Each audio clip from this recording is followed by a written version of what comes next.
Picture this: a single sheet of parchment, no larger than a modern-day legal document, that somehow managed to hand over control of half the known world. Not through conquest, not through divine intervention, but through what might be the most audacious fraud in human history.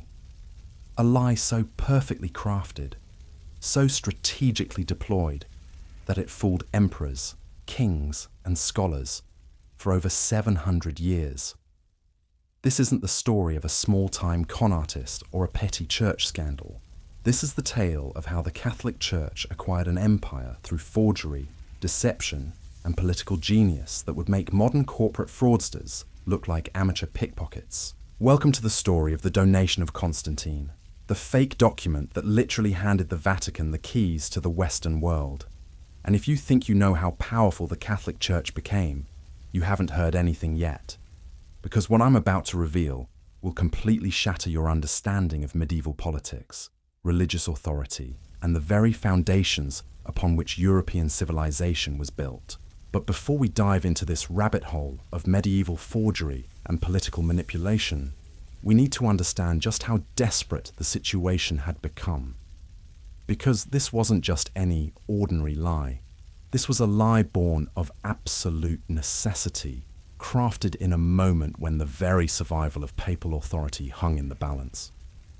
The year is 751 CE, and if you're the Pope sitting in Rome, your world is collapsing around you. The mighty Roman Empire that once stretched from Britain to Mesopotamia is nothing but a memory. The last Western Roman emperor was deposed nearly 3 centuries ago, leaving behind a power vacuum so massive that barbarian tribes are still fighting over the scraps. And you, as the Bishop of Rome, find yourself in an impossible position. On paper, you're the spiritual leader of the Christian world. Kings and peasants alike bow before your religious authority. But here's the problem. Spiritual authority doesn't stop armies. It doesn't collect taxes. And it certainly doesn't give you legal ownership of the lands you're sitting on. You're essentially a religious CEO without a country, a shepherd without a flock of soldiers, a king without a crown. And the wolves are circling. The Lombards, a Germanic tribe that's been steadily conquering Italian territories, are knocking at your gates. They've already taken most of northern Italy, and they're eyeing Rome with the kind of hunger that comes from seeing undefended wealth. You can threaten them with excommunication all you want, but when they're not even Christian, your spiritual weapons are about as effective as harsh language against a charging rhinoceros. This is where most religious leaders would turn to prayer, maybe write a strongly worded letter to neighboring Christian kings asking for help. But the papal court in the 8th century was staffed by some of the most politically sophisticated minds in Europe. These weren't just priests reciting Latin prayers. These were lawyers, diplomats, and strategic thinkers who understood that survival required more than faith. It required leverage. And that's when someone in the papal chancery had what might be the most brilliant, most audacious idea in medieval history. If the church needed legal authority to claim temporal power, why not create it? If they needed a document proving the Pope's right to rule as a secular king, why not forge one? And if they were going to forge a document, why not make it come from the most unquestionable source possible? Constantine the Great himself. Think about the genius of this choice. Constantine wasn't just any Roman emperor. He was the emperor who legalized Christianity, who supposedly converted on his deathbed, who transformed the faith from a persecuted minority into the official religion of the empire. If Constantine had granted the Pope imperial authority over the Western territories, who could possibly argue against it? What Christian king would dare challenge a decree from the emperor who made Christianity possible? But here's where the story gets even more incredible. The forgers didn't just create a simple land grant. They crafted an entire narrative, complete with miraculous healing, imperial regalia, and legal language that would make modern real estate lawyers weep with envy. According to this fabricated document, Constantine had been stricken with leprosy, a disease so horrifying that even emperors couldn't escape its ravages. The imperial physicians were helpless. The pagan gods had abandoned their most powerful servant. And then, according to the forgery, Pope Sylvester I appeared like a divine intervention. Through the power of Christian baptism and prayer, the Pope miraculously cured the emperor's leprosy.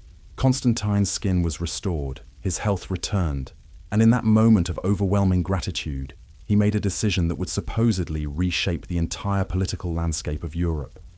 The forged document claimed that Constantine, overwhelmed by this divine healing, decided to abandon Rome entirely. He would move his capital to the new city of Constantinople, leaving the old imperial capital and all the western territories to the Pope and his successors. Not as a loan, not as a temporary arrangement, but as a permanent grant of imperial authority. The Pope would wear the imperial crown, rule with imperial power, and govern with imperial authority. But the brilliance of this forgery goes beyond just the narrative. The document was loaded with specific legal language that granted the Pope powers that would have made ancient Roman senators tremble. According to the donation, the Pope was granted not just spiritual authority, but imperium, the technical Roman legal term for supreme governmental power. This wasn't just religious leadership. This was the legal right to rule, to collect taxes, to command armies, and to exercise all the prerogatives of an emperor. The document even specified that the Pope had the right to wear the imperial regalia, the crown, the purple robes, the scepter, all the visual symbols that proclaimed imperial authority to a largely illiterate population. In medieval society, where most people couldn't read legal documents, these visual symbols were crucial for establishing legitimacy. If the Pope looked like an emperor, acted like an emperor, and claimed the legal authority of an emperor, then who was to say he wasn't one? And the timing of this forgery's creation? Absolutely perfect. The document appeared just as the papal court was negotiating with Pepin the Short, king of the Franks, for military protection against the Lombards. The Pope needed to convince Pepin that protecting papal territories wasn't just a religious duty, but a legal obligation to defend legitimately held imperial lands. The donation of Constantine provided exactly the legal ammunition needed for these negotiations. But here's what makes this story even more incredible. The forgers were so confident in their work that they didn't just create one fake document. The donation of Constantine was part of a larger collection of forged papal letters and decrees known as the Pseudo-Isidorian Decretals. This was essentially a medieval forgery factory, producing fake historical documents designed to enhance papal authority across multiple centuries and multiple legal situations. The scholar or scholars responsible for these forgeries, working under the pseudonym Isidore Mercator, created what amounts to a completely fabricated legal tradition stretching back to the earliest days of Christianity. They forged letters from popes who had lived centuries earlier, created fake council decisions, and manufactured historical precedents that made papal supremacy seem like an ancient, unquestionable tradition rather than a recent political development. The scale of this deception is almost impossible to comprehend. Modern scholars estimate that the forged collection fills over 700 pages of dense Latin text. These weren't hastily scribbled fake documents. They were carefully researched, meticulously crafted legal instruments that drew from genuine Roman law, authentic church documents, and real historical events to create forgeries that would fool scholars for centuries. And the most remarkable part, it worked. Not just partially, not just temporarily, but completely and for over 700 years. The donation of Constantine became one of the most frequently cited documents in medieval European politics. Popes used it to justify their claims to temporal authority. Kings cited it in their negotiations with papal representatives. Legal scholars referenced it in their treatises on the relationship between church and state. The document was so successful that it fundamentally altered the entire structure of European politics. The Papal States, that vast territory in central Italy ruled directly by the Pope, existed because of this forgery. The complex relationship between the Holy Roman Empire and the papacy with its endless struggles over the right to invest bishops and the authority to crown emperors, was shaped by the legal precedents established in this fake document. Even more incredible is how the forgery was discovered. For centuries, scholars had occasionally raised questions about certain passages or phrases in the donation, but the document's authority was so well established that these concerns were generally dismissed. It wasn't until the Renaissance that someone finally applied the kind of rigorous textual analysis that would expose the fraud. That someone was Lorenzo Valla, an Italian humanist scholar who in 1440 published a devastating critique of the document's authenticity. Valla didn't just question the donation's claims, he systematically demolished them using the tools of philological analysis, the study of language and its historical development.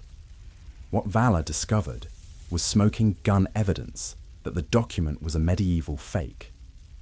The Latin used in the donation, Valla demonstrated, wasn't the refined classical Latin of Constantine's 4th century court. Instead, it was the crude, simplified Latin of the 8th century, full of grammatical constructions and vocabulary that simply didn't exist in Constantine's time. The document used words like fief and referenced political concepts that wouldn't be invented for centuries after Constantine's death.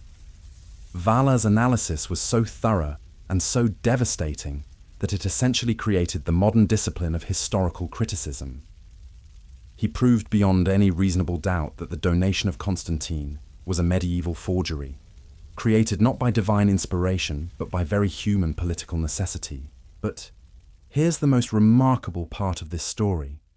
Even after Valla exposed the forgery, the Catholic Church continued to use the document for centuries. The Church placed Valla's critique on the index of prohibited books, essentially trying to suppress the very scholarship that had revealed the truth. Protestant reformers, like Martin Luther, seized on Valla's findings as evidence of papal corruption, but the institutional Church simply ignored the uncomfortable reality that one of its most important political documents was a complete fabrication. The donation of Constantine wasn't officially acknowledged as a forgery by the Catholic Church until 1929, nearly 500 years after Valla's analysis, and almost 1,200 years after the document was created. By that time, of course, the forgery had already accomplished everything its creators had intended. The Papal States had existed for over a millennium. The complex relationship between church and state in European politics had been shaped by centuries of legal precedents based on this fake document. This single sheet of forged parchment had literally rewritten the political map of Europe, established the Pope as a temporal ruler with imperial authority, and created legal traditions that influenced European politics for over 1,000 years. It was, without exaggeration, the most successful fraud in Western civilization. But the story of the donation of Constantine is more than just a tale of medieval forgery. It's a window into how political power actually works, how legal authority is created and maintained, and how even the most sacred institutions can be built on foundations of deception and political calculation. Because what we're really looking at here isn't just church history or medieval politics. We're looking at the moment when one of the world's most powerful institutions decided that survival required abandoning historical truth in favor of political necessity. And that decision would echo through centuries of European history, shaping everything from the Crusades to the Protestant Reformation to the very structure of modern European nation-states. The implications of this forgery stretch far beyond a simple case of medieval fraud. What we're witnessing is the moment when the Catholic Church transformed itself from a spiritual institution into a political superpower. And it did so through what amounts to the most successful real estate scam in human history. Think about what actually happened here. A group of 8th century clerics sat down and literally wrote themselves an empire. They didn't conquer it through military might like Alexander the Great. They didn't inherit it through bloodline like medieval kings. They didn't even receive it through legitimate legal transfer. They simply forged a document claiming they already owned it, then convinced the rest of Europe that this forgery was historical fact, and the audacity of the claim is breathtaking. According to the donation, Constantine didn't just grant the Pope some land or a few tax privileges. He supposedly handed over the entire concept of imperial authority in the West. The document claimed that the Pope had the right to exercise imperium, the supreme governmental power that Roman emperors had wielded over their subjects. This wasn't just property ownership. This was the legal authority to rule nations, command armies, and sit in judgment over kings. But here's where the story becomes even more incredible. The forgers weren't content to simply claim temporal authority. They embedded their fraud within a larger narrative that made papal supremacy seem like divine destiny rather than political ambition. According to their fabricated story, Constantine's miraculous healing by Pope Sylvester wasn't just a medical cure. It was God's way of demonstrating that spiritual authority was superior to temporal power. The document portrayed Constantine as so overwhelmed by this divine intervention that he literally prostrated himself before the Pope, acting as the Pope's servant rather than his superior. In the forged text, the emperor doesn't just grant lands to the Pope. He acknowledges that the Pope's spiritual authority makes him worthy of imperial power. This wasn't just a real estate transaction. It was a complete inversion of the traditional relationship between church and state, and the visual symbolism embedded in the forgery was pure political theatre. The document specifically granted the Pope the right to wear the imperial crown, the purple robes of emperors, and carry the scepter of imperial authority. In a largely illiterate society, these visual symbols were crucial for establishing legitimacy. When medieval Europeans saw the Pope dressed in imperial regalia, they weren't just seeing a religious leader. They were seeing someone who claimed the legal authority of a Roman emperor. The timing of this forgery's deployment reveals just how calculating the papal court had become. The document first surfaced during negotiations with Pepin the Short, king of the Franks, in the mid-8th century. The Pope needed Frankish military protection against the invading Lombards, but he also needed to convince Pepin that protecting papal territories was a legal obligation, not just a religious favour. The donation of Constantine provided exactly the legal framework needed for this negotiation. Suddenly, the Pope wasn't just asking for help as a fellow Christian, he was demanding protection for legitimately held imperial territories.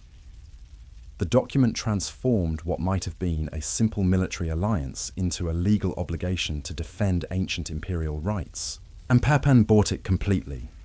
In 756, he issued what became known as the Donation of Pepin, formally granting the Pope control over vast territories in central Italy. But here's the crucial point.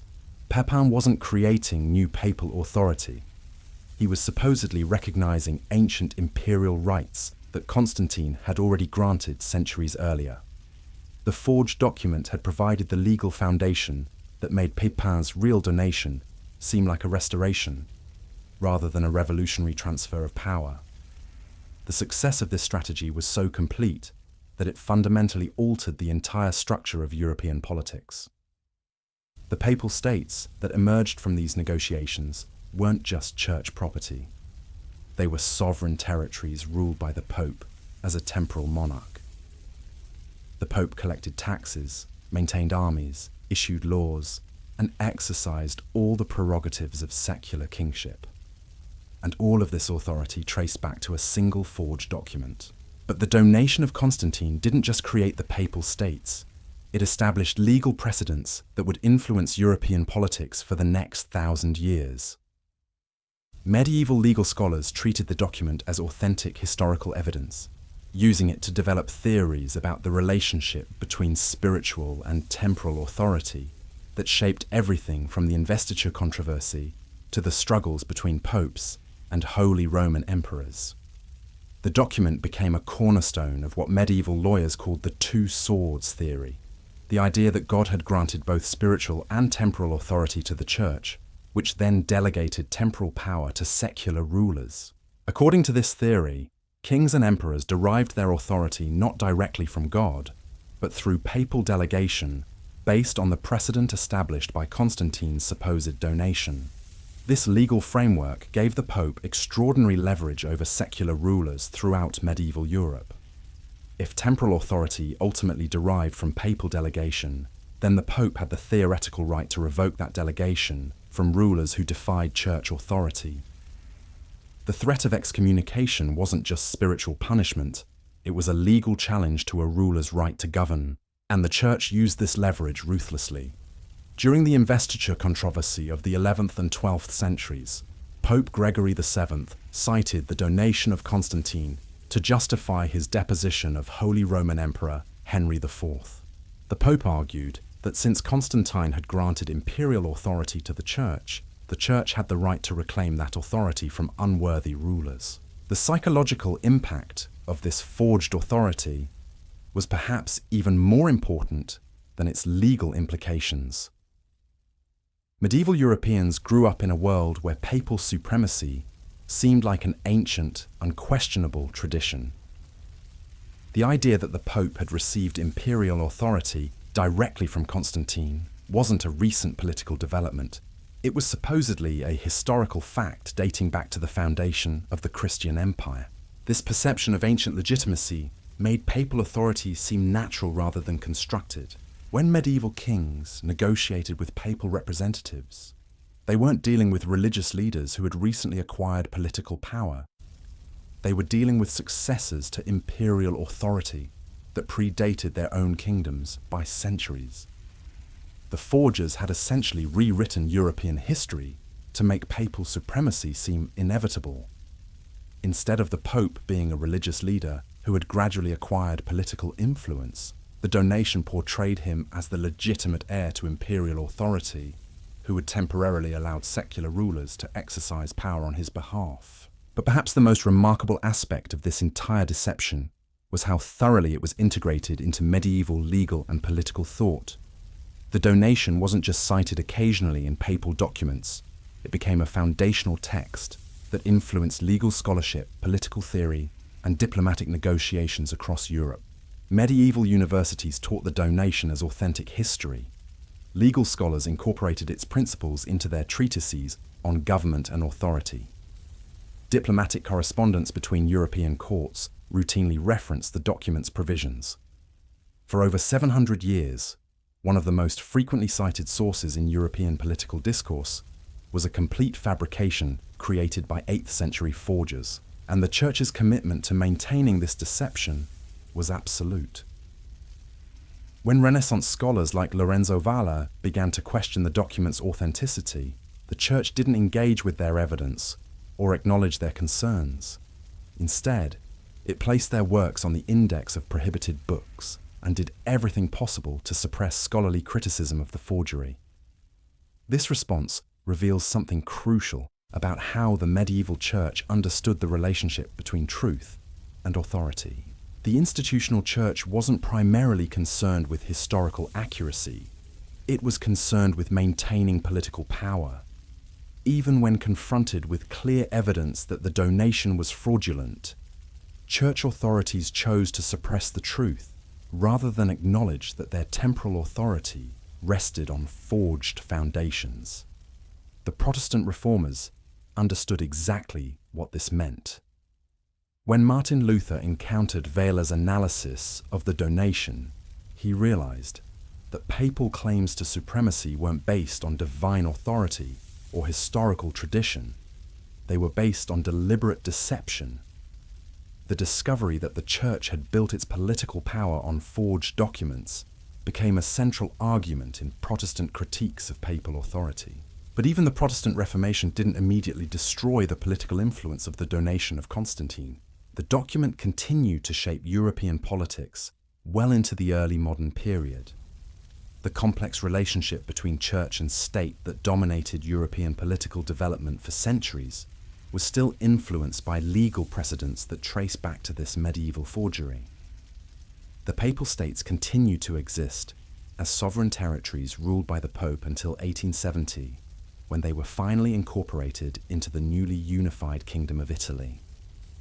For over 1,000 years, the Pope exercised temporal authority over millions of subjects, collected taxes from vast territories, and maintained armies and diplomatic relations with other European powers, all based ultimately on the authority claimed in a forged 8th century document. When we step back and consider the full scope of this deception, what we see is nothing less than the successful transformation of European civilization through strategic fraud. The medieval church didn't just influence European politics, it fundamentally reshaped the entire continent's political development through the careful deployment of forged legal documents. The borders of modern European nations, the complex relationship between religious and secular authority that still influences contemporary politics, the legal traditions that govern church-state relations. All of these were shaped by political precedents that trace back to the donation of Constantine and the broader collection of forged documents created by medieval papal authorities. This isn't just a fascinating historical curiosity. It's a demonstration of how legal authority actually works, how political legitimacy is created and maintained, and how even the most sacred institutions can be built on foundations of calculated deception. The most shocking part of this entire deception isn't just that it worked for 7 centuries. It's how the church doubled down when the truth finally came to light, revealing something far more disturbing about the nature of institutional power and the relationship between truth and authority. When Lorenzo Valla published his devastating analysis in 1440, he didn't just expose a forgery, he accidentally revealed the entire operating philosophy of medieval papal authority. Because the church's response wasn't embarrassment, apology, or even acknowledgement. It was aggressive suppression and strategic denial that would make modern corporate cover-ups look amateur by comparison. Think about what happened next. Valla had just used rigorous scholarship to prove that one of the foundational documents of papal authority was a complete fabrication. His analysis was so thorough, so methodical, that it essentially created the modern discipline of historical criticism. Any reasonable institution confronted with such overwhelming evidence would have at least engaged with the findings, perhaps commissioned their own investigation, maybe even acknowledged that mistakes had been made. Instead, the Catholic Church placed Valla's work on the Index Librorum Prohibitorum, the list of books Catholics were forbidden to read under penalty of excommunication. They didn't refute his evidence. They didn't present counter-arguments. They simply tried to make his analysis disappear from public discourse entirely. The Church's message was clear. The truth was less important than maintaining the illusion of legitimacy. But here's where the story gets even more incredible. The Protestant reformers, particularly Martin Luther, seized on Valla's findings like wolves smelling blood. Luther understood exactly what the exposure of the donation meant. If the Pope's claim to temporal authority rested on forged documents, then what other aspects of papal supremacy might be built on fabricated foundations? Luther didn't just use the donation as evidence of papal corruption. He used it as proof that the institutional church had fundamentally abandoned Christian principles in pursuit of worldly power. In Luther's analysis, the willingness to build authority on deliberate deception revealed that the papacy had become the very thing Christ had warned against, a temporal kingdom masquerading as spiritual authority, and Luther was absolutely right to be shocked. Because what Valla had uncovered wasn't just one forged document. The donation of Constantine was part of a massive collection of fabricated papal letters, council decrees, and historical documents known as the pseudo-Isidorian decretals. This wasn't a single act of desperation by one pope in crisis. This was a systematic, coordinated campaign of historical fraud spanning multiple centuries and multiple papal administrations. The scholars working under the pseudonym Isidore Mercator had essentially rewritten the entire early history of Christianity to support medieval papal claims. They forged letters from popes who had lived centuries earlier. They created fake council decisions that never happened. They manufactured legal precedents that transformed recent political innovations into ancient, unquestionable traditions. the scale of this deception is almost impossible to comprehend. Modern historians estimate that the forged collection represents one of the largest literary frauds in human history. These weren't hastily scribbled fake documents. They were carefully researched, meticulously crafted legal instruments that drew from genuine sources to create forgeries sophisticated enough to fool scholars for centuries. And the most remarkable part, the Church knew exactly what it was doing. The linguistic evidence is overwhelming that these documents were created by highly educated clerics working within the papal administration. These weren't the work of external fraudsters or misguided monks. They were official church productions created by scholars who had access to the best libraries and legal minds of their era. Think about what this means. The medieval papacy didn't stumble into temporal authority through historical accident or divine providence. It systematically manufactured the legal foundations for its political power through deliberate, coordinated deception. The Church's claim to rule over kings and emperors wasn't based on ancient tradition or scriptural authority. It was based on documents that church officials knew were fraudulent. But the genius of this deception goes even deeper. The forgers didn't just create isolated fake documents. They embedded their fabrications within authentic historical collections, making them almost impossible to detect without the kind of sophisticated linguistic analysis that wouldn't be developed until the Renaissance. The donation of Constantine was presented alongside genuine imperial decrees. The forged papal letters were mixed with authentic correspondence. The fake council decisions were embedded within real ecclesiastical legislation. This wasn't just forgery. This was historical engineering on a scale that would make modern propaganda ministries envious.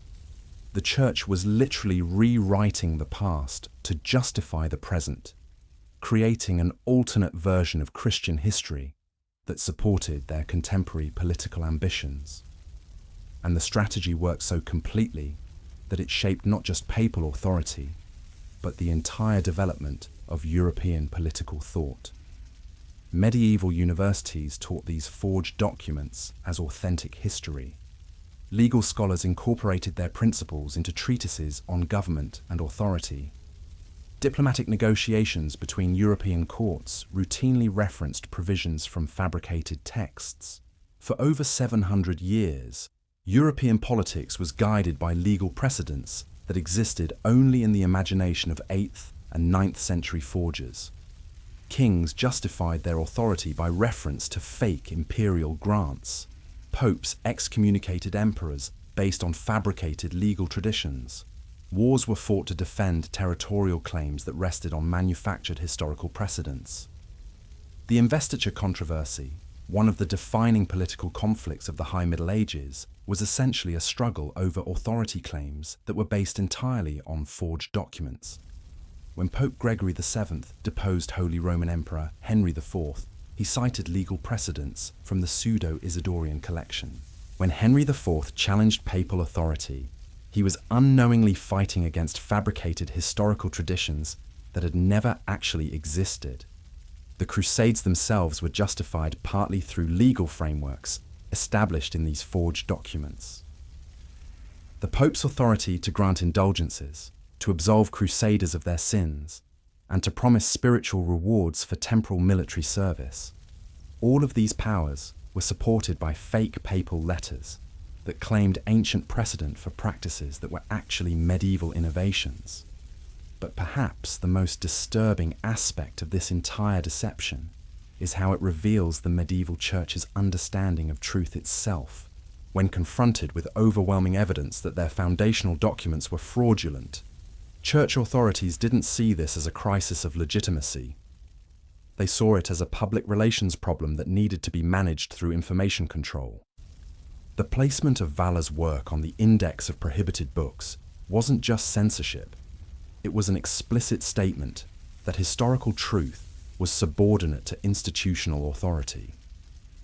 The Church was essentially arguing that questioning their version of history was more dangerous than accepting deliberate falsehoods.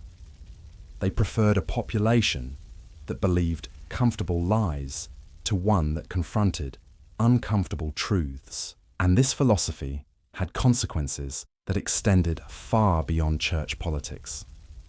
The medieval church's willingness to suppress historical scholarship in defense of institutional authority established precedents for information control that would influence European political development for centuries.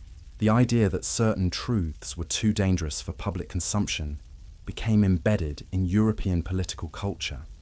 The Protestant Reformation was, in many ways, a direct response to this institutional approach to truth and authority. When reformers like Luther argued for the principle of sola scriptura, Scripture alone as the source of religious authority, they were directly challenging the Church's claim that institutional tradition could override historical evidence. But even the Reformation didn't immediately destroy the political influence of the forged documents. The complex legal frameworks established through centuries of reference to fabricated precedents were too deeply embedded in European political culture to simply disappear. The relationship between church and state that dominated early modern European development was still shaped by legal traditions that traced back to medieval forgeries, the 30 Years' War, the wars of religion that devastated 17th century Europe, were fought partly over political principles that had been established through reference to documents that never existed. The Peace of Westphalia, which established the modern European state system, was negotiating around political structures that had been shaped by centuries of legal precedents based on fabricated historical claims. Even the Enlightenment critiques of religious authority drew heavily on the exposure of medieval forgeries. When Enlightenment philosophers argued that institutional claims to authority needed to be subjected to rational scrutiny, they were building on the foundation established by scholars like Valla, who had demonstrated that even the most sacred institutional traditions could be based on deliberate deception. The French Revolution's attack on the Catholic Church was informed by centuries of accumulated evidence that papal political authority rested on fraudulent foundations. When revolutionary authorities confiscated church lands and abolished clerical privileges, they were partly responding to the revelation that much of the Church's temporal authority had been acquired through systematic historical fraud. But here's what makes this story even more incredible. The Church continued to use the donation of Constantine for centuries after its exposure as a forgery. Even after Valla's analysis became widely known, even after Protestant reformers had publicized the evidence of fraud, papal authorities continued to cite the document in political negotiations and legal arguments.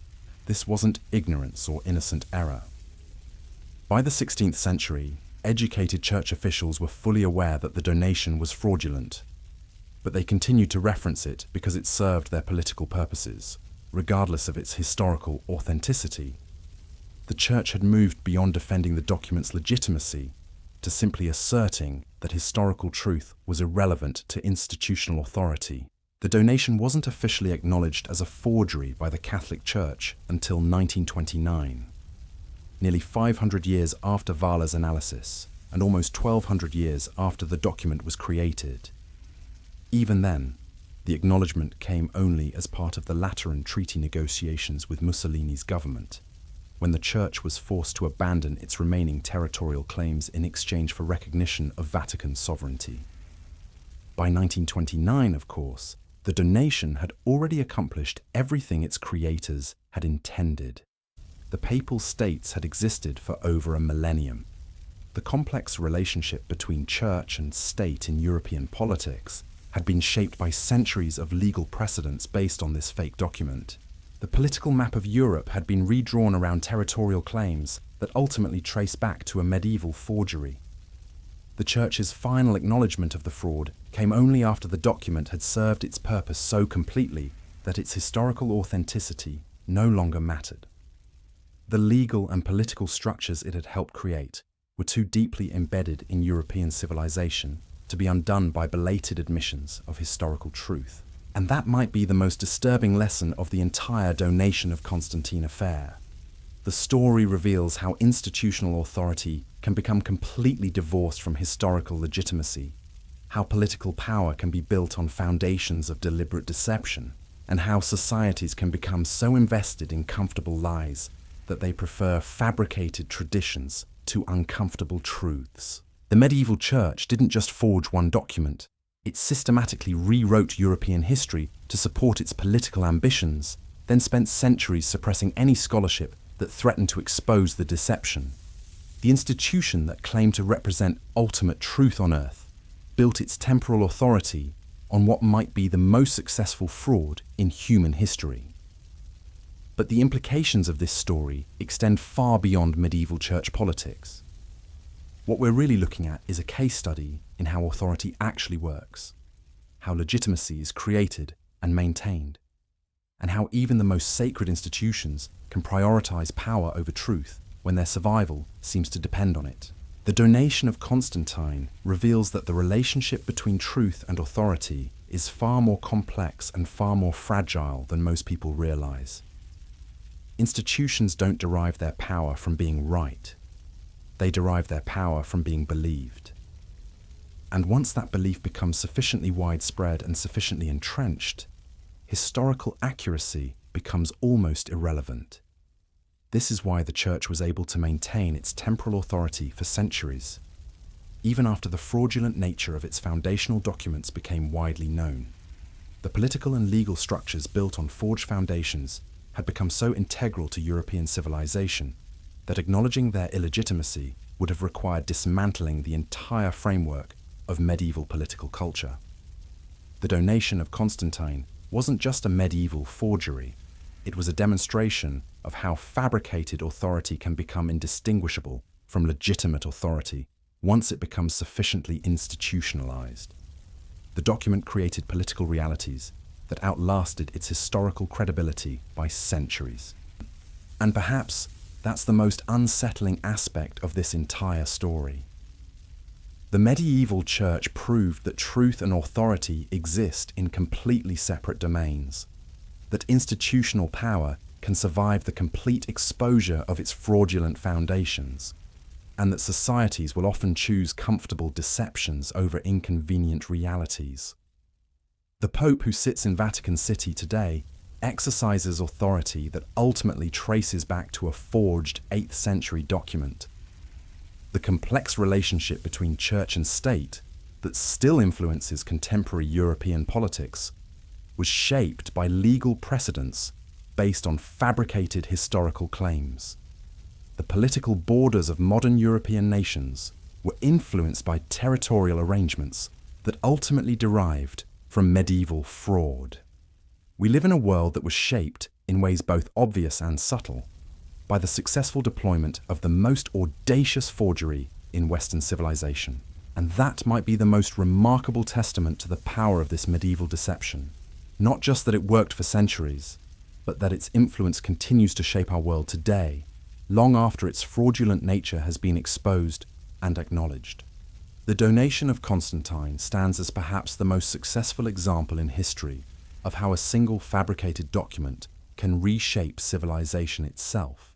It's a story that reveals uncomfortable truths about the nature of authority, the relationship between truth and power, and the willingness of institutions to prioritize survival over honesty. But most importantly, it's a reminder that even the most sacred, most venerable, most seemingly legitimate institutions in our world may be built on foundations that are far more fragile, far more recent, and far more fraudulent than we've ever been taught to believe. But the most chilling aspect of this medieval masterpiece of deception lies not in what the church claimed, but in how systematically they weaponized that claim to reshape the entire political DNA of Europe. Because once you have a document that supposedly grants you imperial authority over half the known world, the next logical step isn't to file it away in some dusty archive. The next step is to use it like a loaded gun pointed at the heart of every European kingdom. And that's exactly what happened. The donation of Constantine didn't just sit in papal libraries collecting dust. It became the nuclear option in medieval diplomacy, the trump card that could end any political argument, the legal sledgehammer that could crush any secular ruler who dared to challenge papal authority. Every time a king got too ambitious, every time an emperor forgot his place, out came the donation like a medieval cease and desist order, backed by the supposed authority of Constantine himself. Think about the psychological warfare involved here. You're a medieval king, ruling by divine right, commanding armies, collecting taxes, living in the comfortable belief that your authority comes directly from God. And then a papal representative arrives at your court with a document claiming that, actually, your authority doesn't come from God at all. It comes from the Pope, who received it from Constantine, who got it from God. You're not a king by divine right. You're a middle manager in a corporate hierarchy you didn't even know existed. The genius of this system was that it turned every Christian ruler in Europe into a potential vassal of the papacy. The donation didn't just claim that the Pope owned specific territories. It established the principle that all temporal authority in the Christian West ultimately derived from papal delegation. Kings might exercise power, but they did so only by permission of the Pope, who held the original imperial mandate granted by Constantine. And the Church pressed this advantage with the ruthless efficiency of a medieval mafia operation. During the investiture controversy of the 11th and 12th centuries, the papacy used the donation to justify deposing Holy Roman Emperor Henry IV. The Pope didn't just excommunicate Henry, he argued that excommunication automatically invalidated Henry's right to rule, since imperial authority was ultimately papal property that could be revoked at will. Imagine the scene. Henry IV, one of the most powerful rulers in Europe, standing barefoot in the snow outside the papal fortress at Canossa, begging Pope Gregory VII for forgiveness. This wasn't just religious submission. This was political humiliation based entirely on the authority claimed in a forged document. The Holy Roman Emperor, heir to Charlemagne's legacy, reduced to a penitent suppliant because a piece of fabricated parchment said the Pope outranked him. But the truly remarkable thing about this power play wasn't just that it worked once. It worked repeatedly, across centuries, with different popes and different rulers. The donation of Constantine became the ultimate political weapon because it couldn't be challenged without challenging the entire foundation of Christian authority in Europe. To question the document was to question Constantine, and to question Constantine was to question the legitimacy of Christianity itself as the official religion of the former Roman Empire. The Church had created what modern strategists would call a perfect political trap. Any ruler who accepted Christian legitimacy had to accept Constantine's authority. Any ruler who accepted Constantine's authority had to accept the validity of his supposed grants to the Church. And any ruler who accepted the validity of those grants had to acknowledge that their own authority was ultimately subject to papal approval. This wasn't just clever politics. This was political jiu-jitsu of the highest order. The Church had taken the very foundation of medieval Christian kingship and turned it into a weapon against secular rulers. The same religious tradition that legitimized royal authority also subordinated that authority to papal control. And the Church didn't just use this weapon defensively. They used it to actively reshape the political map of Europe according to their strategic interests. When the papacy wanted to break up the power of the Holy Roman Empire, they cited the donation to justify supporting rival claimants to the imperial throne. When they wanted to legitimize new kingdoms like Norman Sicily or Crusader Jerusalem, they referenced Constantine's supposed grant of authority to validate papal recognition of these new rulers. The document became a license to rewrite European politics at will. The Pope could recognize new kingdoms, depose existing rulers, redistribute territories, and validate dynastic claims, all by reference to authority supposedly granted by Constantine 8 centuries earlier. It was like having a blank check drawn on the account of imperial legitimacy, and the Church wrote it out to themselves whenever they needed to finance a new political venture. But perhaps the most insidious aspect of this entire system was how it corrupted the very concept of legitimate authority throughout medieval Europe. Before the widespread deployment of the donation, Political legitimacy was relatively straightforward. Kings ruled through conquest, inheritance, or divine mandate. Authority was either earned through strength, or inherited through blood, or granted directly by God. The donation introduced a completely different model. Authority as bureaucratic delegation from an ancient imperial source. Suddenly, legitimacy wasn't about your relationship with God, or your people, or your ancestors. It was about having the right paperwork from the right office in Rome, which claimed to trace its authority back to the right Roman emperor. This bureaucratization of political authority had profound consequences for how Europeans understood government itself. Instead of seeing rulers as directly accountable to God or to their subjects, people began to see political authority as flowing through a chain of delegation that ultimately led back to Rome. The Pope wasn't just a religious leader, he was the ultimate source of political legitimacy in the Christian world. And this system created perverse incentives that distorted European political development for centuries. Rulers spent enormous resources competing for papal recognition rather than focusing on governing their territories effectively. Political energy that should have been directed toward economic development, legal reform, or military defense was instead channeled into elaborate diplomatic games designed to curry favor with papal authorities. The Crusades themselves were partly a product of this distorted system. When Pope Urban II launched the First Crusade in 1095, he wasn't just calling for a holy war to reclaim Jerusalem. He was demonstrating the ultimate expression of the authority claimed in the donation of Constantine, the power to mobilize the military resources of multiple European kingdoms in service of papal political objectives. Think about what actually happened during the Crusades. The Pope issued what amounted to military conscription orders to kings and nobles across Europe, promising spiritual rewards for temporal military service. Rulers who had their own kingdoms to govern, their own subjects to protect, and their own enemies to fight, abandoned their domestic responsibilities to serve papal strategic interests in the Middle East. This was only possible because the donation had established the principle that papal authority superseded royal authority in all matters involving Christian welfare. The Pope could commandeer the military resources of European kingdoms because those kingdoms ultimately held their authority by papal delegation.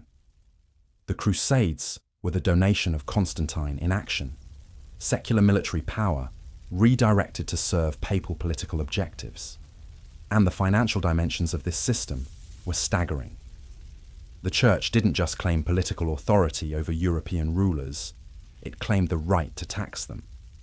Medieval popes regularly imposed levies on Christian kingdoms to finance papal political projects, from military campaigns to diplomatic initiatives to massive construction projects in Rome.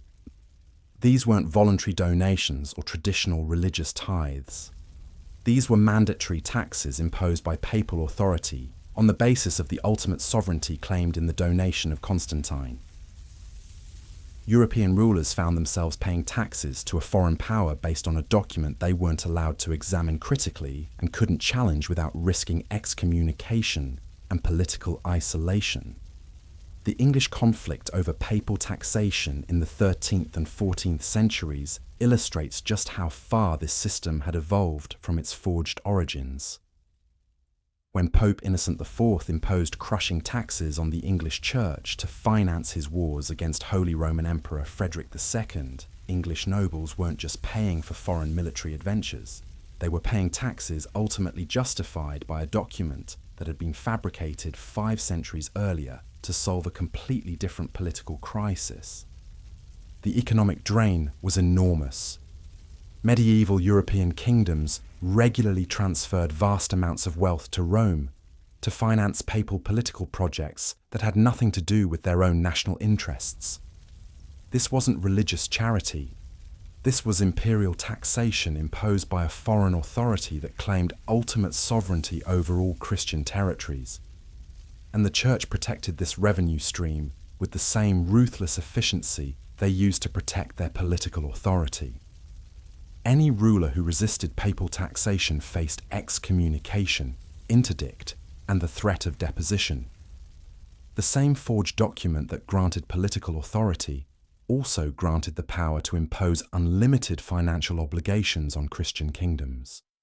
But perhaps the most revealing aspect of this entire system was how it operated through a network of ecclesiastical bureaucrats who understood exactly what they were doing. The medieval papal curia wasn't staffed by naive religious idealists who genuinely believed they were serving God's will. It was staffed by sophisticated political operatives who understood that they were managing one of the most successful protection rackets in human history. These papal administrators knew that their authority rested on forged foundations. They had access to the original documents. They understood the historical timeline. They knew that the legal traditions they were enforcing had been manufactured centuries earlier to serve papal political interests. And they didn't care because the system was generating enormous wealth and power for the institutional church. The medieval papacy had essentially become a political consulting firm, specializing in legitimacy services. European rulers needed papal recognition to validate their authority, and the church was happy to provide that recognition in exchange for political submission and financial tribute. The donation of Constantine was their business license, the legal foundation that allowed them to operate as the ultimate arbiters of political legitimacy in Christian Europe. This wasn't religious leadership. This was political entrepreneurship of the highest order. The church had identified a market need, the demand for legitimate authority in post-Roman Europe, and they had manufactured a product to meet that need. The fact that their product was based on forged documents was irrelevant as long as customers kept buying and competitors couldn't challenge their monopoly. And the church maintained their monopoly through information control that would make modern intelligence agencies envious. Access to historical documents was strictly limited to ecclesiastical authorities. Critical scholarship was suppressed through the index of prohibited books. Alternative interpretations of Christian history were branded as heretical. The church controlled not just the present narrative of their authority, but the historical sources that might challenge that narrative. This information monopoly was crucial to the success of the entire system. The donation of Constantine could only maintain its authority as long as most people never had the opportunity to examine it critically. The church ensured that examination was impossible by controlling access to the document, suppressing critical scholarship, and punishing anyone who raised uncomfortable questions about papal claims to temporal authority. The result was a feedback loop that reinforced papal authority for centuries. The more successfully the church controlled information about their historical claims, the more legitimate those claims appeared. The more legitimate the claims appeared, the easier it became to suppress challenges to their authority. And the more successfully they suppressed challenges, the more entrenched their control over European political development became. By the High Middle Ages, questioning papal temporal authority wasn't just religiously dangerous, it was politically impossible. The entire structure of European politics had been built around the assumption that papal claims were historically valid. Challenging those claims would have required dismantling the legal and political frameworks that governed medieval Christian civilization. This is why the Protestant Reformation was such a revolutionary development. When Luther and other reformers began challenging papal authority, they weren't just questioning religious doctrine, they were attacking the entire political system of medieval Europe. The principle of sola scriptura wasn't just about theology, it was about rejecting the institutional claims to authority that had been built on forged historical foundations. But even the Reformation couldn't immediately undo the political consequences of 8 centuries of governance based on fabricated legal precedents. The complex relationship between church and state that dominated early modern European development was still shaped by institutional frameworks that traced back to the donation of Constantine and the broader collection of forged papal documents. The Peace of Westphalia, which established the modern European state system in 1648, was essentially a negotiated settlement between political structures that had been shaped by centuries of reference to fraudulent historical claims.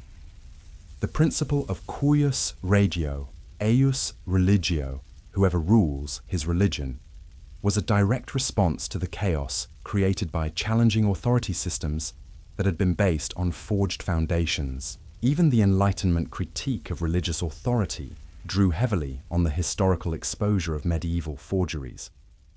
When Enlightenment philosophers argued that all institutional claims to authority needed to be subjected to rational scrutiny, they were building on foundations established by scholars like Lorenzo Valla, who had demonstrated that even the most sacred traditions could be based on deliberate deception.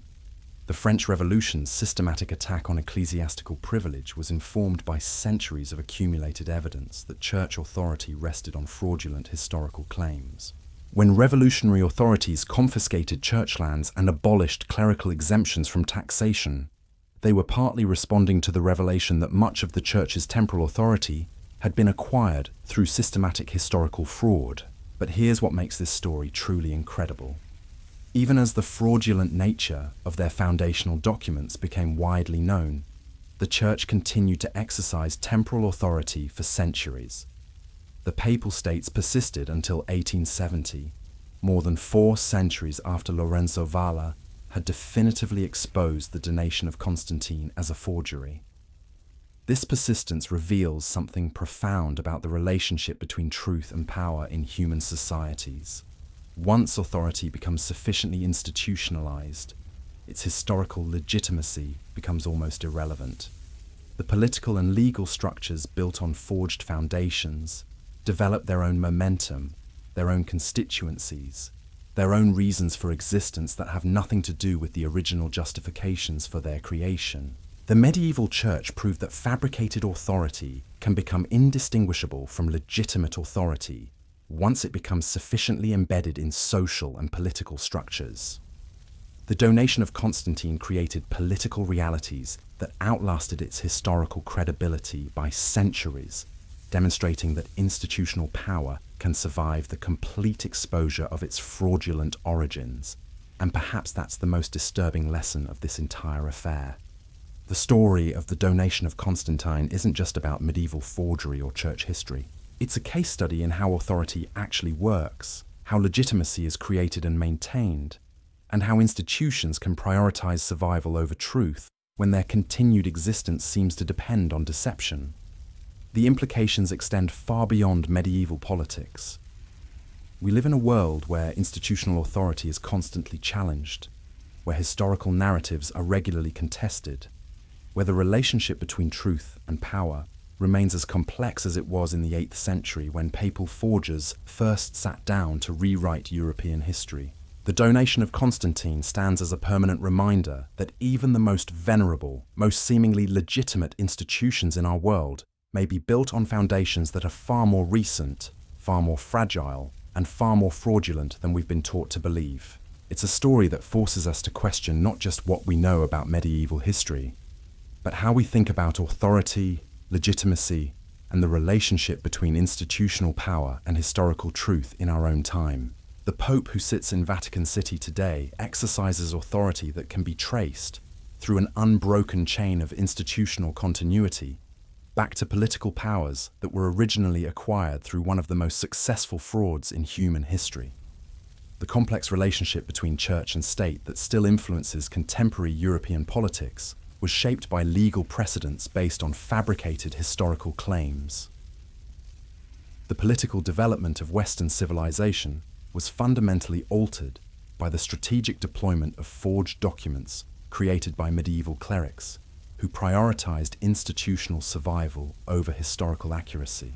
We are all, in ways both obvious and subtle, living in a world that was reshaped by the donation of Constantine. The document may have been exposed as a forgery centuries ago, but its influence on the development of European political culture, legal traditions, and institutional structures continues to echo through our contemporary world.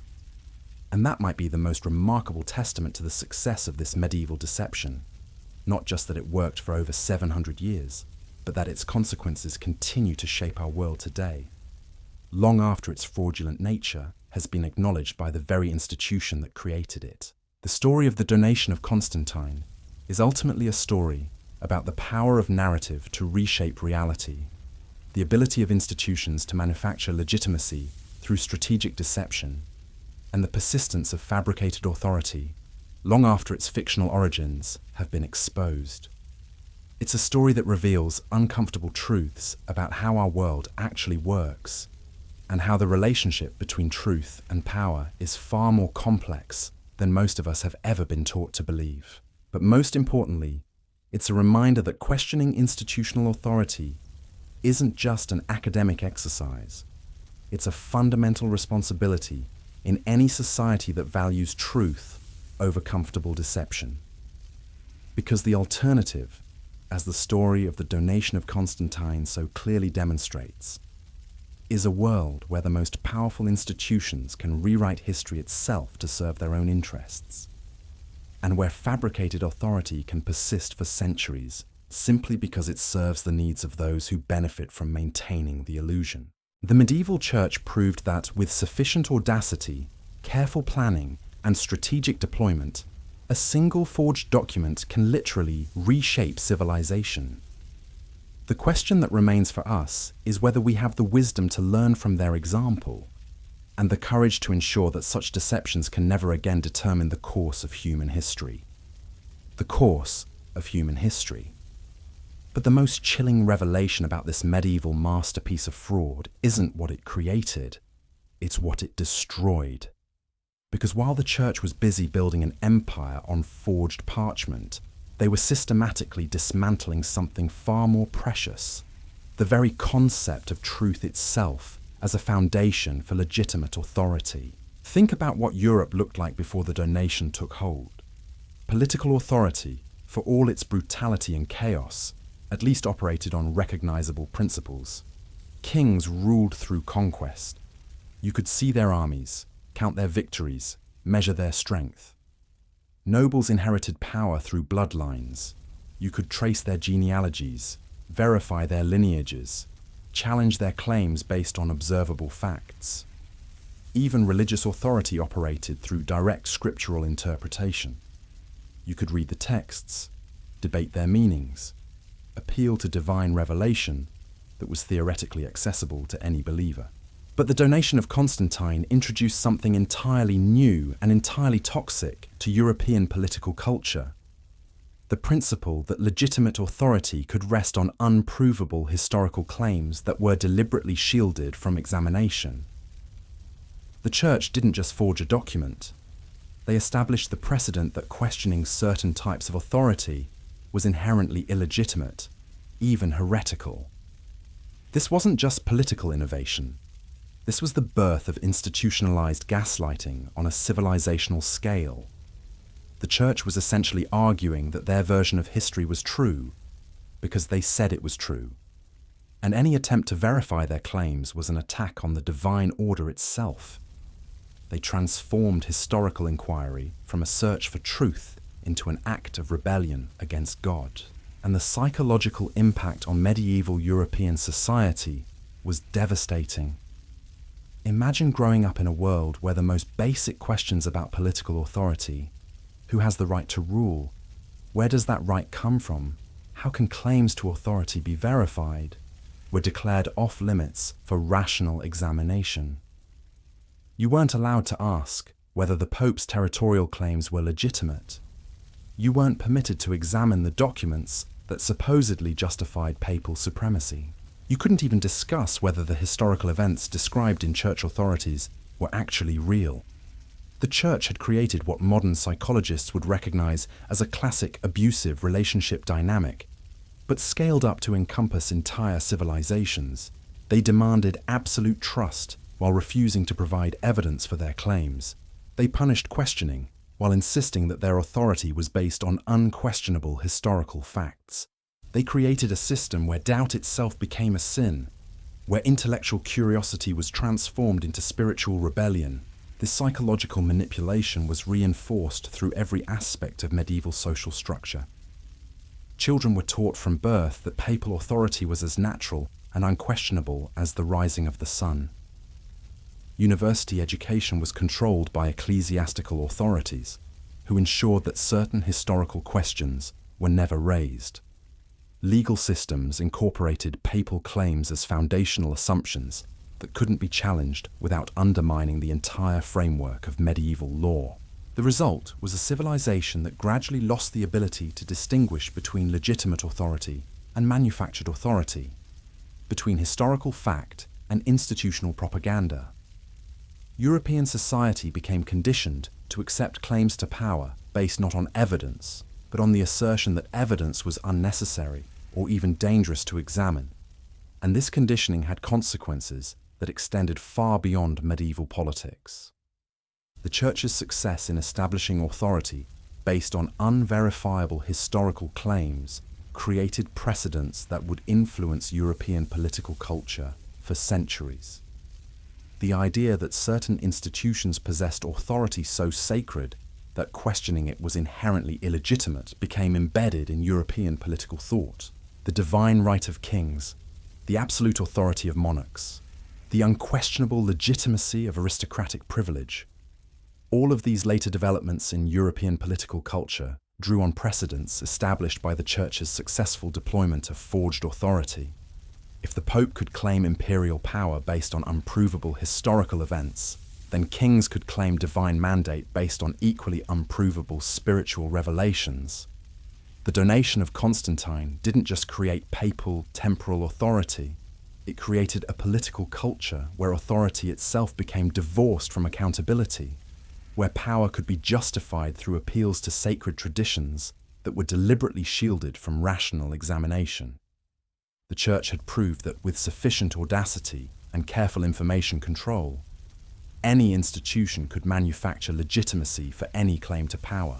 But perhaps the most insidious aspect of this entire system was how it corrupted the very concept of historical truth. The Church didn't just forge documents, they established the principle that historical accuracy was subordinate to institutional necessity. When confronted with evidence that their foundational claims were fraudulent, they didn't abandon those claims. Instead, they attacked the legitimacy of historical inquiry itself. This represents a fundamental perversion of the relationship between truth and authority that had profound consequences for European intellectual development. The Church was essentially arguing that certain types of truth were too dangerous for society to acknowledge, that institutional stability required the suppression of inconvenient facts, that the search for historical accuracy was less important than maintaining comfortable illusions. The placement of Lorenzo Valla's analysis on the Index of Prohibited Books wasn't just censorship, it was an explicit declaration that truth-seeking was incompatible with institutional authority. The Church was teaching European society that questioning official narratives was more dangerous than accepting deliberate lies, that intellectual curiosity was a threat to social order, that historical accuracy was a luxury that institutions couldn't afford. And this lesson was learned all too well by secular authorities throughout Europe. The Church's successful suppression of inconvenient truths provided a template that would be copied by kings, emperors, and governments for centuries. The idea that maintaining institutional authority justified the suppression of historical accuracy became embedded in European political culture. The Spanish Inquisition's persecution of scholars who challenged official religious doctrines drew directly on precedents established by the Church's response to criticism of the donation. The French monarchy's control of historical narratives about royal authority followed the same pattern of information suppression that the Church had perfected. Even the totalitarian movements of the 20th century used techniques of historical revisionism that could be traced back to medieval papal methods of controlling inconvenient truths. The Church had essentially taught European civilization that truth was a political weapon rather than an objective standard, that historical facts were negotiable depending on institutional needs, that authority derived its legitimacy not from accuracy, but from the ability to suppress challenges to its claims. These lessons would echo through European political culture for over a millennium. But the corruption of historical truth had intellectual consequences that extended far beyond politics. The Church's systematic suppression of critical scholarship created an environment where intellectual inquiry itself became stunted and distorted. Medieval universities, controlled by ecclesiastical authorities, couldn't pursue historical questions that might threaten church claims to temporal authority. Legal scholars couldn't examine the documentary foundations of papal political power. Even theological inquiry was constrained by the need to avoid conclusions that might undermine institutional legitimacy.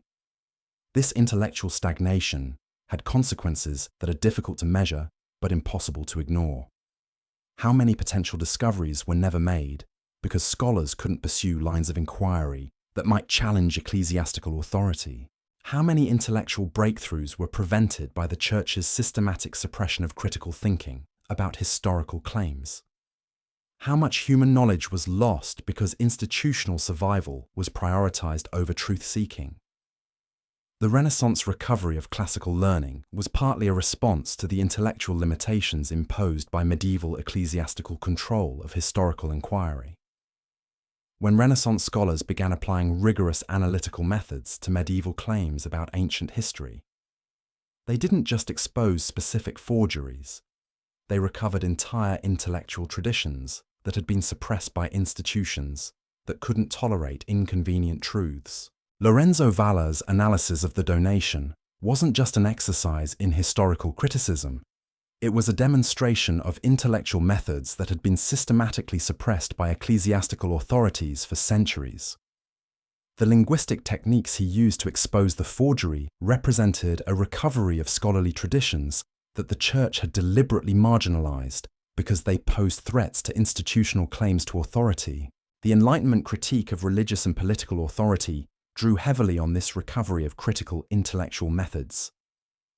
When Enlightenment philosophers argued that all institutional claims to authority should be subjected to rational scrutiny, they were building on foundations established by scholars like Valla, who had demonstrated that even the most sacred traditions could be based on deliberate deception. But the Church's corruption of the relationship between truth and authority had consequences that persisted long after the Enlightenment critique of religious power.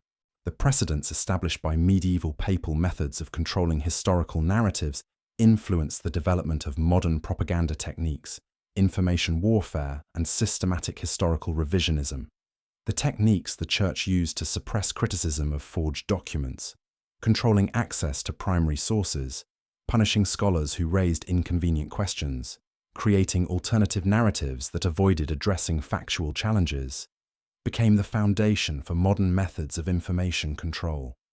Totalitarian regimes throughout the 20th century used methods of historical manipulation that could be traced directly back to medieval ecclesiastical precedents. Even contemporary political discourse shows the influence of techniques that were perfected by medieval church authorities. The strategy of attacking the legitimacy of critical inquiry rather than addressing factual challenges, the practice of declaring certain topics off-limits for rational discussion, the technique of appealing to sacred traditions that are supposedly too important to be subjected to evidence-based analysis. All of these contemporary political methods can be traced back to precedents established by the Church's response to criticism of their forged claims to temporal authority. The donation of Constantine wasn't just a medieval forgery. It was the prototype for institutional responses to inconvenient truths that continue to influence political culture today. The Church's successful suppression of critical scholarship about their foundational documents established patterns of information control that have been copied by institutions across the world for over 1,000 years. And perhaps the most disturbing aspect of this legacy is how thoroughly it normalized the subordination of truth to institutional power. The Church's success in maintaining authority, despite the complete exposure of their fraudulent claims, taught European civilization that institutional legitimacy could survive the revelation of foundational deceptions, that authority derived its power not from accuracy, but from the to control narratives about accuracy. This lesson has been learned by institutions across the political spectrum. The idea that maintaining institutional authority justifies the suppression of inconvenient truths, that certain types of historical inquiry are too dangerous for social stability, that truth-seeking should be subordinated to institutional needs. These principles, established through the Church's response to criticism of medieval forgeries, continue to influence how institutions respond to challenges to their authority. The modern world is full of institutions that maintain their legitimacy through methods that can be traced back to medieval papal techniques for managing inconvenient truths. The strategy of controlling access to primary sources, punishing scholars who raise uncomfortable questions, creating alternative narratives that avoid addressing factual challenges. These methods didn't originate in the 20th century. They were perfected by medieval church authorities who needed to maintain their temporal power despite the fraudulent nature of their foundational claims. We live in a world where the relationship between truth and authority remains as complex and as problematic as it was in the medieval period, when papal forgers first demonstrated that institutional power could be built on completely fabricated foundations. The techniques they developed for maintaining authority, despite factual challenges, continue to influence how institutions across the world respond to criticism and challenges to their legitimacy. The story of the donation of Constantine isn't just about medieval church history. It's about the origins of institutional methods for subordinating truth to power that continue to shape our contemporary world. The precedents established by medieval papal authorities in their response to challenges to forge documents created patterns of information control and historical manipulation that have influenced political culture for over a millennium. And that might be the most lasting and most disturbing legacy of this medieval masterpiece of deception. The Church didn't just create temporal authority through forgery, they created intellectual and political traditions that normalize the subordination of truth to institutional power, that legitimize the suppression of inconvenient facts in service of institutional stability, that transform the search for historical accuracy from a noble intellectual pursuit into a potential threat to social order. These traditions persist today in forms both obvious and subtle, in institutions both religious and secular, in political cultures both democratic and authoritarian. The medieval church's successful demonstration that authority could be maintained despite the complete exposure of foundational deceptions established precedents that continue to influence how power operates in the modern world. The donation of Constantine stands as a permanent reminder that the relationship between truth and authority is far more complex and far more fragile than most people realize. That institutional power can survive the revelation of its fraudulent origins, and that the techniques developed for managing inconvenient truths in medieval Europe continue to influence political culture across the world today. But most importantly, it's a demonstration of why the pursuit of historical truth matters, not just for academic accuracy, but for the health of democratic societies that depend on the ability of citizens to distinguish between legitimate authority and manufactured authority, between institutional claims based on evidence and institutional claims based on the suppression of evidence. The medieval church proved that with sufficient audacity, careful planning, and systematic information control, any institution can build lasting authority on completely fabricated foundations. The question that remains for contemporary societies is whether we have learned enough from their example to recognize and resist such deceptions when they emerge in our own time, or whether we will continue to allow institutions to subordinate truth to power in ways that would have made medieval papal authorities proud of their lasting influence on human civilization.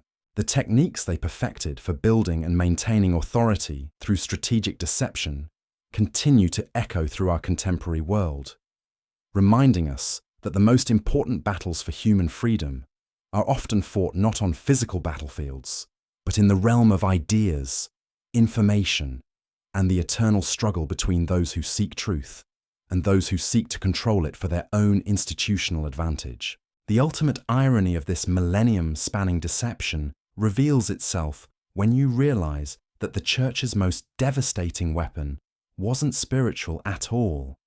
It was bureaucratic. While medieval kings were busy fighting wars with swords and shields, the papacy conquered Europe with filing cabinets and notarized parchment. They turned the entire continent into a vast administrative empire, where the most important battles were fought not on bloody fields, but in dusty scriptoriums where monks with quill pens rewrote the political destiny of Western civilization. And the beauty of this system was its self-reinforcing nature. Every time a European ruler acknowledged papal authority based on the donation, they were unknowingly validating the entire fraudulent framework. Every royal charter that referenced papal territorial rights, every diplomatic treaty that recognized the Pope's temporal authority, every legal document that incorporated the principles established by Constantine's supposed grant. All of these became part of a vast web of cross-references that made the original forgery seem increasingly legitimate. The Church had essentially created a medieval version of what modern financial analysts would call a Ponzi scheme, but instead of promising investment returns, they were promising political legitimacy.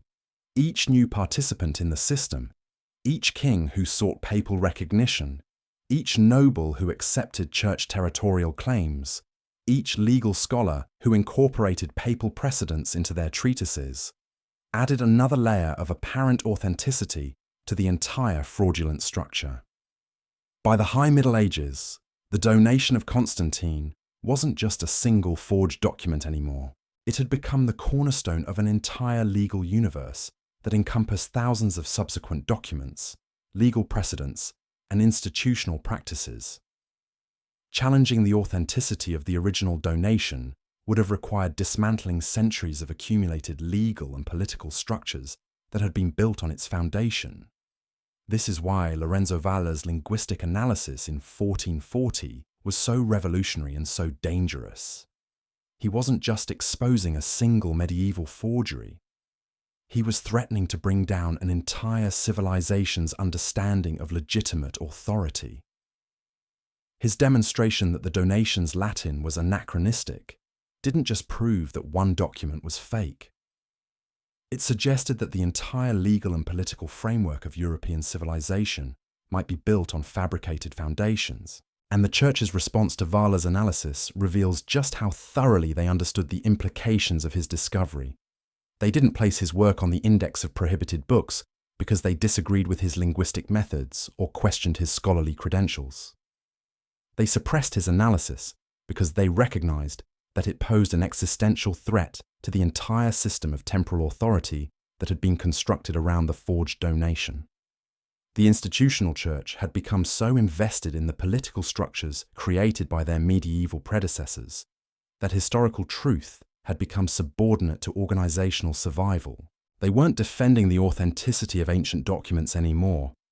They were defending a contemporary power structure that happened to trace its origins to fraudulent historical claims. This transformation reveals something profound about how institutional authority actually operates over long periods of time. The medieval church had evolved from an organization that had created fraudulent documents to serve political purposes into an organization that was trapped by those fraudulent documents, unable to acknowledge their illegitimacy without undermining its own contemporary authority. So there you have it. The most successful real estate scam in human history. A single sheet of forged parchment that handed the Catholic Church an empire, shaped the political destiny of Europe for over a millennium, and proved that sometimes the pen truly is mightier than the sword. The donation of Constantine stands as the ultimate testament to a simple but disturbing truth. Power doesn't come from being right, it comes from being believed. And once that belief becomes sufficiently entrenched, sufficiently institutionalized, sufficiently woven into the fabric of civilization itself, historical accuracy becomes almost irrelevant. The medieval church didn't just forge a document.